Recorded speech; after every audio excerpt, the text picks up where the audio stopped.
C'est pour votre bien. Bonjour, depuis la maison ou votre appartement, peut-être. On répond à toutes vos questions liées à l'immobilier. Peter Oscarson, bonjour. Bonjour Comment ça Andrea. va aujourd'hui, la forme? Très bien, merci.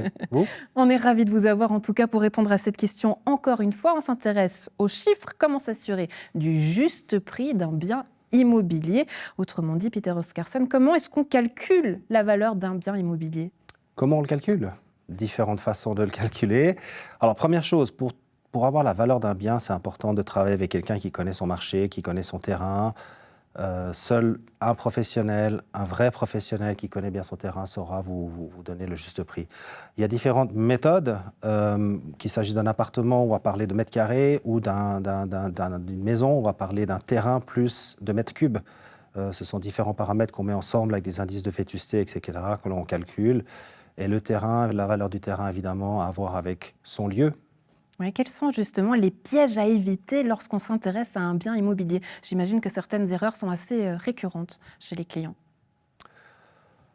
L'erreur, c'est le piège. Alors, le piège, c'est de ne pas réfléchir à tous les paramètres. Ça veut dire de ne pas penser aux charges, de ne pas penser à l'entretien, de ne pas penser éventuellement... Le piège, le pire piège, c'est le prix, c'est le mauvais prix.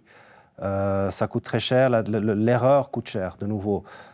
Identifier ensuite un bien correctement, faire le tour avec un courtier aussi qui connaît son travail, qui a des années d'expérience, qui saura identifier, vous proposer quelque chose de correct, et vous diriger dans ce sens. Et si vous avez besoin après d'approfondissement, on peut aussi vous conseiller des personnes qui pourront aller plus en détail. À l'inverse, lorsqu'on vend, on a souvent tendance à surestimer le coût de son bien. Vous me disiez, on habite tous Versailles, hein. Effectivement, on croit tous qu'on habite un peu Versailles. La valeur d'un bien est toujours sujet à interprétation. Il faut faire attention au prix, effectivement.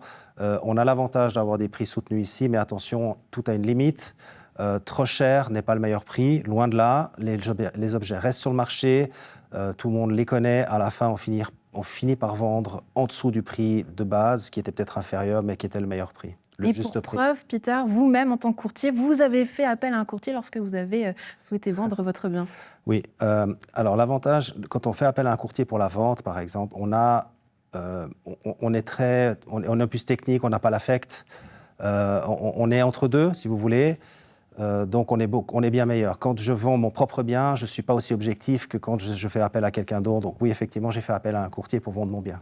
Peter Oscarson, merci beaucoup d'avoir été en notre compagnie pour répondre à ces questions. Merci, André. C'est pour votre bien, on revient tout prochainement pour un nouvel épisode à la maison. On prend rendez-vous.